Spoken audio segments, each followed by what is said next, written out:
하루 한 장 강의. 오늘 말씀은 여호수아서 20장 말씀입니다. 여호수아서 20장 말씀 이제는 24장까지니까 다음 주 초면 끝나지 않을까 이런 생각을 하게 됩니다. 여호수아서 20장 끌어들이는 성읍이라는 제목으로 우리 함께 말씀을 나누도록 하겠습니다. 자, 오늘 본문은 도피성에 대한 이야기입니다. 도피성. 제가 구약에서 가장 좋아하는 이야기가 바로 이 도피성의 이야기입니다. 도피성은 말 그대로 도피하는 성입니다. 도피하는 성. 우리 2절 3절을 볼까요? 이스라엘 자손에게 말하여 이르기를 내가 모세를 통하여 너희에게 말한 도피성들을 너희를 위해 정하여 부지 중에 실수로 사람을 죽인 자를 그리로 도망하게 하라. 이는 너희를 위해 피의 보복자를 피할 곳이니라. 아멘. 자, 어떤 사람들이 이 성으로 도피하게 됩니까? 부지 중에 사람을 죽인 자, 실수로 사람을 죽인 자가 도피하는 성입니다. 자, 부지 중이라는 것은 계획하지 않은, 자기도 좀 몰랐다는 것이 사람 죽일지 계획하지 않은 살인이 일어났을 때를 말하는 거예요. 자, 예를 들면 그냥 죽일 생각은 없었습니다. 그냥 때려만 죽일 생각이었죠. 근데 내 주먹에 이런 파워가 몰랐죠. 그래서 툭 쳤는데 사람이 죽은 것입니다. 그럼 이 도피성으로 도망가는 거예요. 그럼 원래는 율법에는 눈눈이라고 눈눈이 눈에는 눈, 이에는 이라는 법이 있었습니다. 그건 뭐냐면 누가 싸우다가 눈을 못 보게 만듭니까? 내 눈을 못 보게 만듭니까? 그러면은 그 징벌로 가해자의 눈을 못 쓰게 만들어야 돼요. 자, 실수로 다른 사람의 이를 부러뜨렸습니까? 그러면 뺀치로 이빨 빼는 겁니다. 그게 뭐예요? 그게 눈눈 이죠. 그렇게 사람을 죽인 사람은 어떻게 되겠습니까? 사람을 죽인 사람은 죽어야 하는 거예요. 그 자리에서 돌로 쳐 죽이는 겁니다. 그게 눈눈 이, 눈에는 눈, 이에는 이라는 율법입니다. 그래서 많은 사람들이 율법을 엄청 무서운 법이라고 생각을 하더라고요. 와, 진짜 야, 눈을 빼? 이빨 빼? 뭐 무서워하는데 여러분 사실 그렇지 않습니다. 사실 이 눈눈이라는 율법은요 자비의 법입니다. 자비의 법. 왜냐면 이 법이 인간이라는 존재를 매우 잘 이해하고 있기 때문에 자비의 법이 된 겁니다. 왜냐면 여러분 원래 인간이라는 존재는 죄인이라서 받은 것은 갚아줘야 직성이 풀리는데 그냥 똑같이 받은 대로 갚아준다고 직성이 풀리는 게 아니라 한 3배에서 4배 정도로 갚아줘야지 직성이 풀립니다. 자, 누가 내 눈을 뺍니까? 누가 눈을 다치게 해요? 그러면 두 눈을 뽑아버려야지 마음이 시원해지는 게 인간입니다.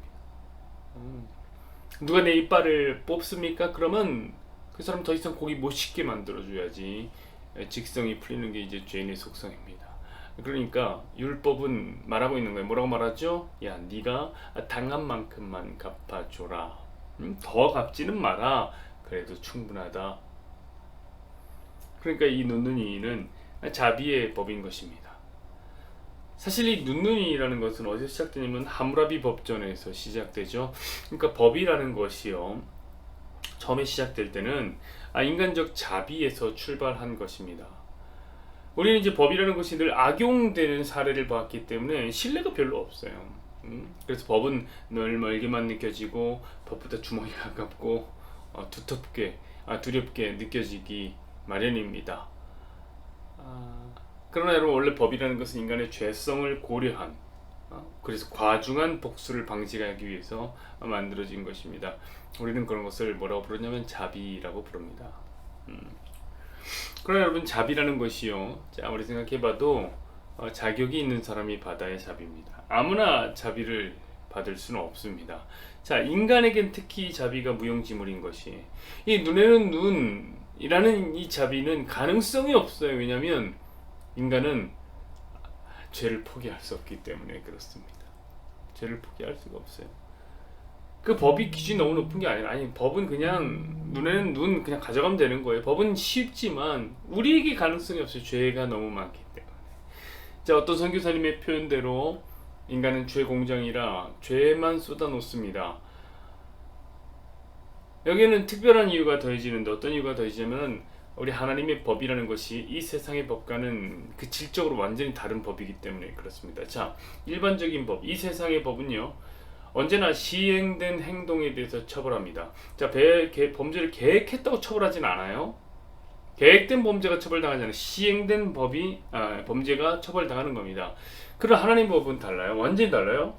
자, 예수님은 우리에게 위대한 하나님 나라의 법정신을 깨우쳐 주셨습니다. 예수님이 이렇게 말씀하셨어요.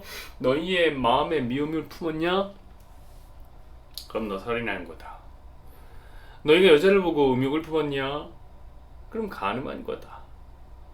자, 하나님 나라의 법정신은 뭡니까? 그것은 생각만 해도, 마음에 품기만 해도 죄라는 거예요. 왜냐면 주님이, 하나님이 너무 엄격해서가 아니라 그것을 이제 판단하는 자의 역량이 완전히 다르기 때문에 그래요. 자, 이 세상의 판사는 어떻습니까? 마음속의 생각을 판단할 길이 없어요. 자, 어떤 행동은 판단할 수 있어요. CCTV 돌보면 돼요. 물론 사각지대는 볼 수 없지만, 여러분 요즘은 이 과학범죄, 과학수사라는 것이 얼마나 발달되어 있습니까? 그래서 완전 범죄가 어려운 시대가 됐어요. 그러니까 행동을 판단할 수는 있어요. CCTV 돌려보면 되고, 안 되면 과학범죄, 과학수사로 행동을 판단하면 됩니다. 그러나 아무리 과학수사가 발달한다 해도 범죄의 의중을 찾아낼 수는 없는 거예요. 그게 이 세상 판사의 한계죠. 그럼 우리 하나님은 달라요. 왜냐면 우리 하나님은 사람의 중심을 보시는 분이라. 자, 하나님은 우리가 어떤 마음을 가지고 있는지를 정확히 알고 계십니다.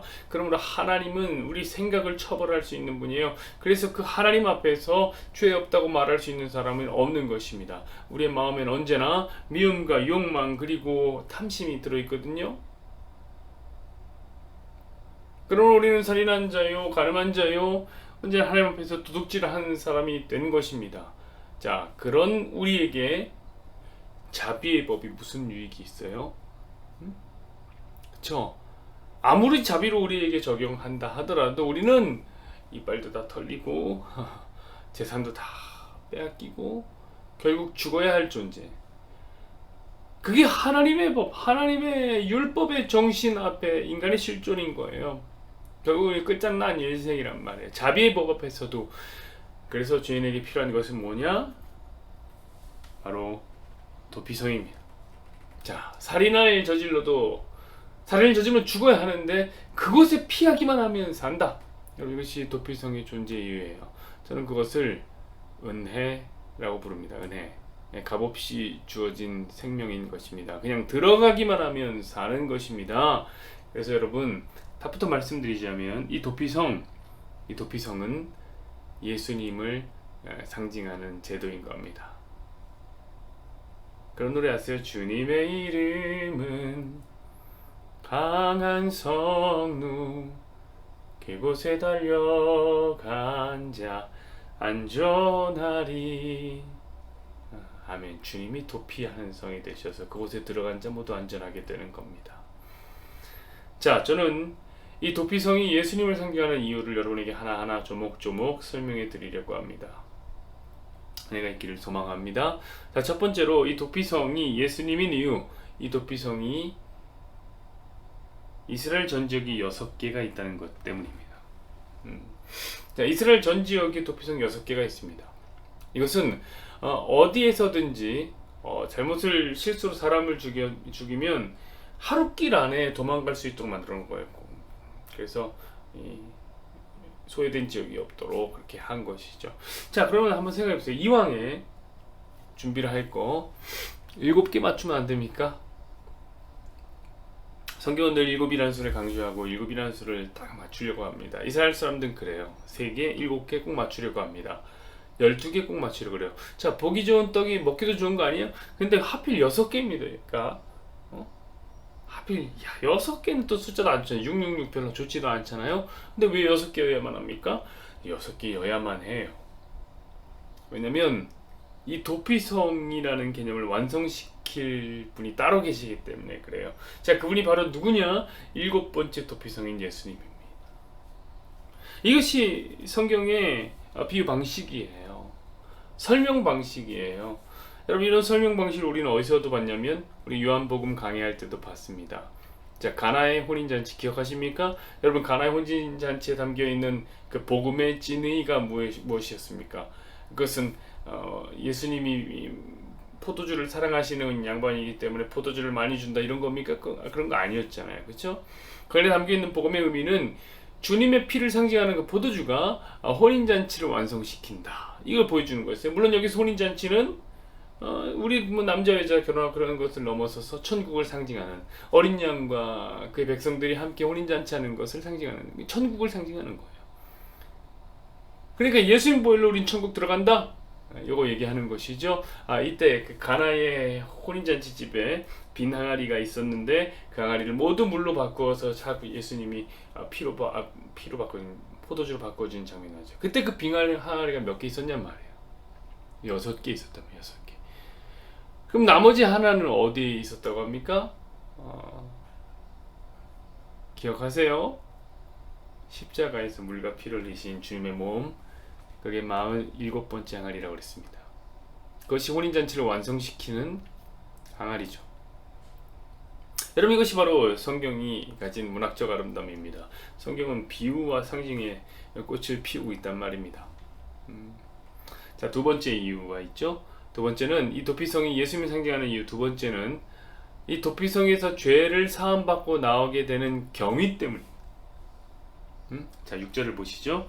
그 살인자는 회중 앞에 서서 재판을 받기까지 또는 그 당시 대제사장이 죽기까지 그 성읍에 거주하다가 그 후에 그 살인자는 그 성읍 곧 자기가 도망하여 나온 자기 성읍 자기 집으로 돌아갈지니라 하라 하시니라. 아멘.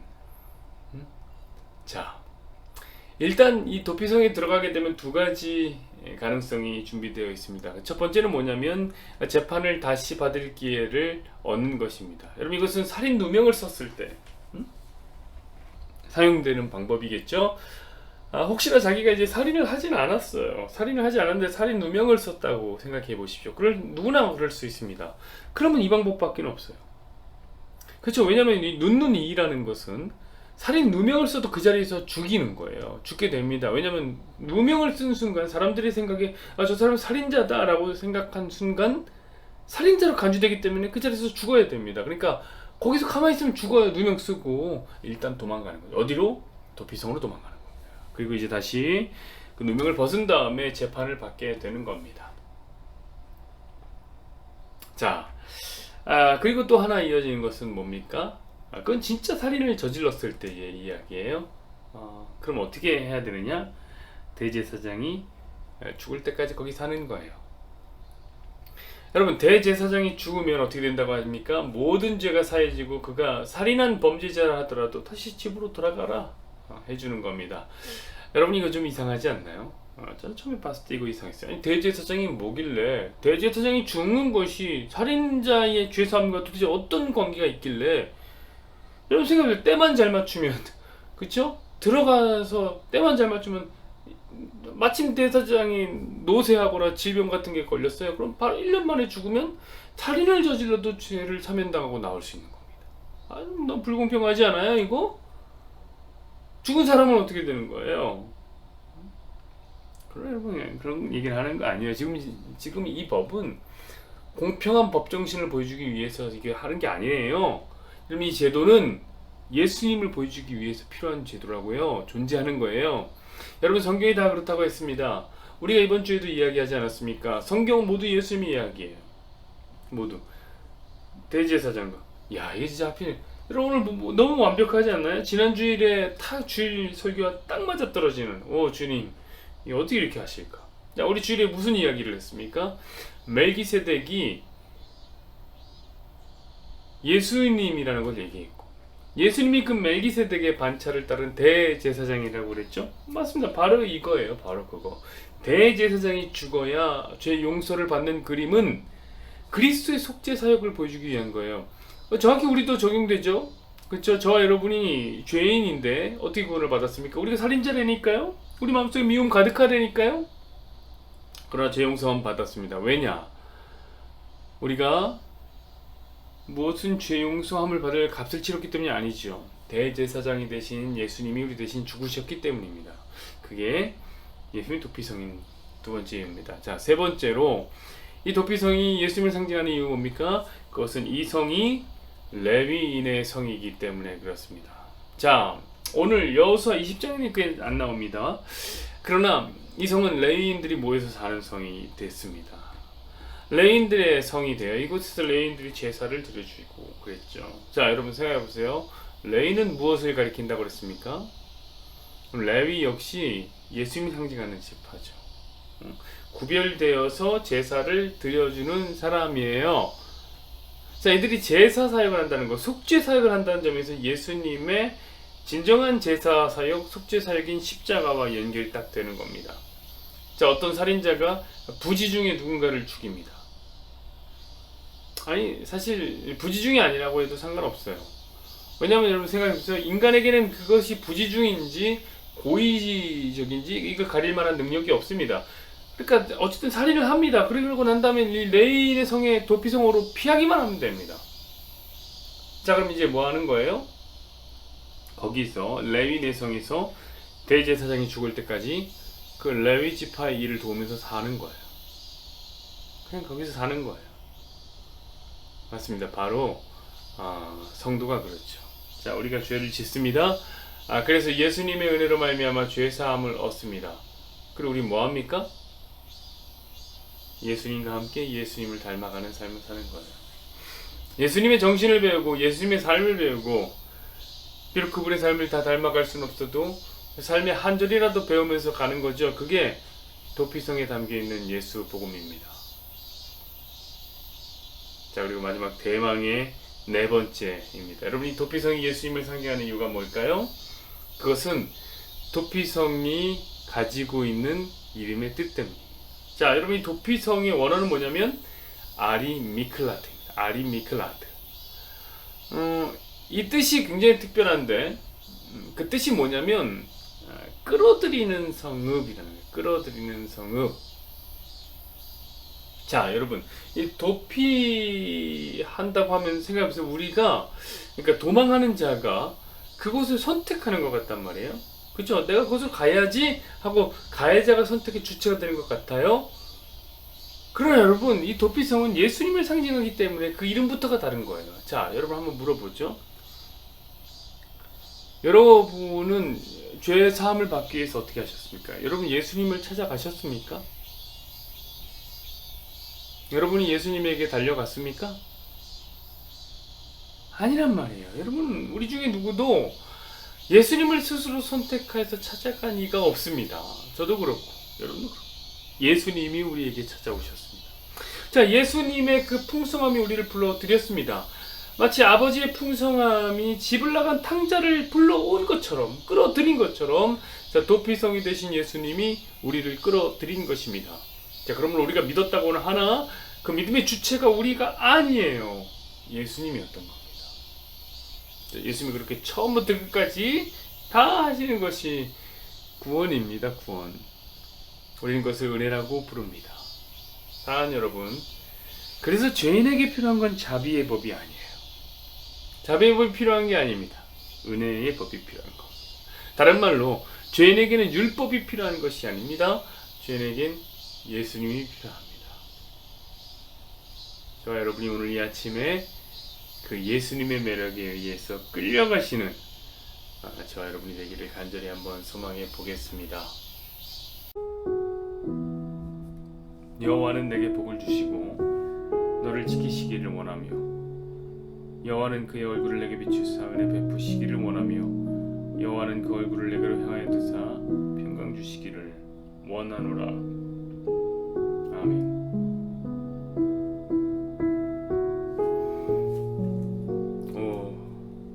우리를 살리시는 도피성이 되신 예수님을 찬양합니다. 하나님, 그 예수님의 아름다움이, 그 예수님의 매력이 오늘도 우리를 그 아름다운 성읍으로 끌어들입니다. 도피하는 성, 죄인이 피할 유일한 성, 죄인이 생명을 얻을 수 있는 유일한 장소, 특별하고 신적 권위가 있는 장소. 하나님, 그것이 어디입니까? 도피성이 아닙니까? 하나님, 우리는 하나님의 법정신에 의해서 언제나 죄인일 수밖에 없는 존재입니다. 하나님은 얼마나 놀라운 지혜를 갖고 계시는지, 하나님 우리가 실행한 범죄만 아시는 게 아니라 우리가 마음속으로 품은 범죄까지도 하나님은 다 아십니다. 하나님 앞에서 나 죄 없다, 나 죄 없으라고 말할 수 있는 사람이 없는 것이지요. 하나님 그 놀라운 은혜의 섭리로, 그 놀라운 은혜의 손길로 오늘 우리를 지켜보시고 우리를 판단하고 계시니, 하나님 우리가 어찌 하나님 앞에서 의롭다 할 수 있겠습니까? 그래서 우리에게 필요한 것이 도피성입니다. 자비의 법인 율법이 우리에게 적용된다 하더라도 눈에는 눈, 이에는 이인데 우리 죄인이라 마음속에 미움 가득하고 탐욕이 가득하고 욕망이 가득하니 우리는 눈도 빼앗기고 이도 부러지고 재산도 탕진당하고 그 다음에 결국에는 삶까지 빼앗겨야 될 것이 바로 자비의 법 안에서라도 우리의 삶입니다. 자비의 법이 우리에게 좋으나, 그러나 하나님의 법 정신 안에서는 자비의 법이 적용된다 하더라도 우리는 무조건 죽을 수밖에 없는 존재입니다. 그래 우리 자비의 법이 필요한 게 아니라, 율법의 법이 필요한 게 아니라 은혜의 법인 예수님이 필요합니다. 도피성 필요합니다. 들어가기만 하면 사는 그 놀라운 예수님의 구원, 그 예수님의 사랑, 그 예수님의 은혜, 우리 하나님 그리로 들어가기를 소망합니다. 그 은혜의 고백이 우리를 끌어들이는 성읍이라 했습니다. 죄인을 끌어들이는 성읍, 갈 수밖에 없는 거죠. 주님의 그 풍성함이, 주님의 그 은혜가 우리를 끌어들이는 것이죠. 우리가 선택한 게 아니라 우리를 끌어들이고 있는 것입니다.